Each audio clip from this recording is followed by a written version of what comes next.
ఏకాదశి పర్వదినాన్ని పురస్కరించుకొని యాదాద్రి శ్రీ లక్ష్మీ నరసింహస్వామి ఆలయంలో స్వామి అమ్మవార్లకు ఘనంగా లక్ష పుష్పార్చన పూజలు నిర్వహించారు.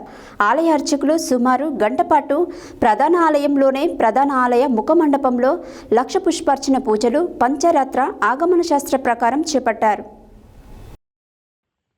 ఏకాదశి పర్వదినాన్ని పురస్కరించుకొని యాదాద్రి శ్రీ లక్ష్మీ నరసింహ ఆలయంలో స్వామి అమ్మవారులకు ఘనంగా లక్ష పుష్పార్చన పూజలు నిర్వహించారు. ఆలయ అర్చకులు సుమారు గంట పాటు ప్రధాన ఆలయంలోని ప్రధాన ఆలయ ముఖమండపంలో లక్ష పుష్పార్చన పూజలు పాంచరాత్ర ఆగమన శాస్త్రం ప్రకారం చేపట్టారు.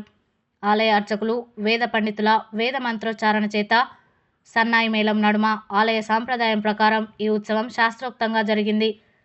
లక్ష పుష్పార్చన పూజల్లో పాల్గొన్న భక్తులకు విశిష్టతను తెలియజేశారు.